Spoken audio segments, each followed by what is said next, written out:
നമസ്കാരം, Tirurangadi today news അപ്ഡേറ്റിലേക്ക് സ്വാഗതം. സ്വർണ്ണവില കേട്ട് ഞെട്ടിയോ? എന്നാൽ എല്ലാവർക്കും സ്വർണ്ണം വാങ്ങാം. തൂബ ജ്വല്ലറി അവതരിപ്പിക്കുന്നു ലൈറ്റ് വെയ്റ്റ് കളക്ഷനുകൾ, അതിമനോഹരമായ ഡിസൈനുകൾ, 1 ഗ്രാം മുതൽ നെക്ലസുകൾ, ബ്രേസ്ലെറ്റുകൾ, റിങ്ങുകൾ, മിതമായ പണിക്കൂലിയും ആയുഷ്കാല മെയിന്റനൻസ് സപ്പോർട്ടും. ഇനി എന്തിനു സ്വർണ്ണം വാങ്ങാൻ കാത്തിരിക്കണം?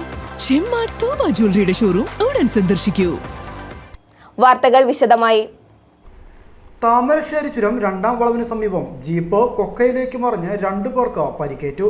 കൈതപ്പൊയിൽ സ്വദേശി ഇർഷാദ്, ഹാഫിസ് എന്നിവർക്കാണ് പരിക്കേറ്റത്. ഇവരെ കോഴിക്കോട് മെഡിക്കൽ കോളേജ് ആശുപത്രിയിൽ പ്രവേശിപ്പിച്ചു.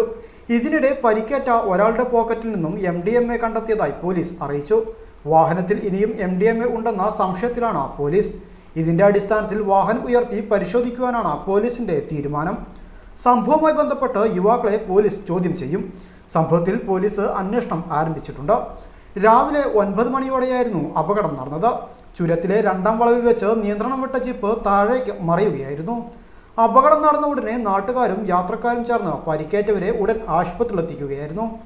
തല കീഴായി വീണ ജീപ്പിന്റെ മുകൾ ഭാഗം പൂർണ്ണമായും തകർന്നിട്ടുണ്ട്. പരിക്കേറ്റ ഒരാളുടെ പോക്കറ്റിൽ നിന്നും MDMA കണ്ടെടുത്തതിന്റെ അടിസ്ഥാനത്തിൽ ഇനി വാഹനം ഉയർത്തി പരിശോധിക്കുവാനാണ് തീരുമാനം. News desk, Tirurangadi today.